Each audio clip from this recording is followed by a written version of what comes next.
Hindi pa rin matanggap ng pamilyang ito sa barangay Wangal, La Trinidad, Benguet ang sinapit ng kanilang 62 anyos na kapatid na babae. Ito'y matapos siyang matagpo ang duguan at wala ng buhay sa binabantayan nitong tindahan sa lugar. Ayon sa nakakita sa matandang biktima, bibili raw sana siya sa tindahan noong bandang alas 9 ng gabi noong linggo February 23 pero hindi raw nila mahagilap ang biktima. Ada ka dyan magtuk-tuk-tuk. Awan na ba yan? Ingga na hindi pa urayak. Imposible alas 8 dito yung aglusan kunak. Imposible dito. Awan ti makitak mo na ngalang mo dyan nga to. Apang kumat kinita, matrasak mo tata. Awan. Puros matdaran.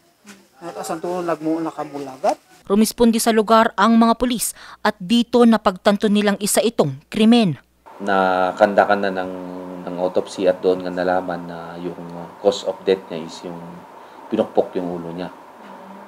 Kaya lumabas yung blood clot and may mga lumabas nga na dungo sa kanyang bunganga.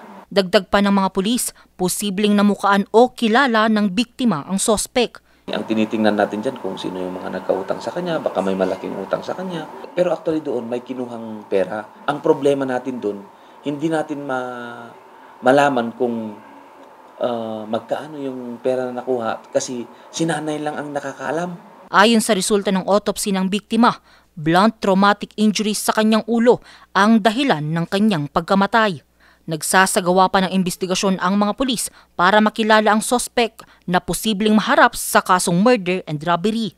Tumanggi munang magbigay ng anumang pahayag ang pamilya ng biktima. Angel Arquero, RNG News.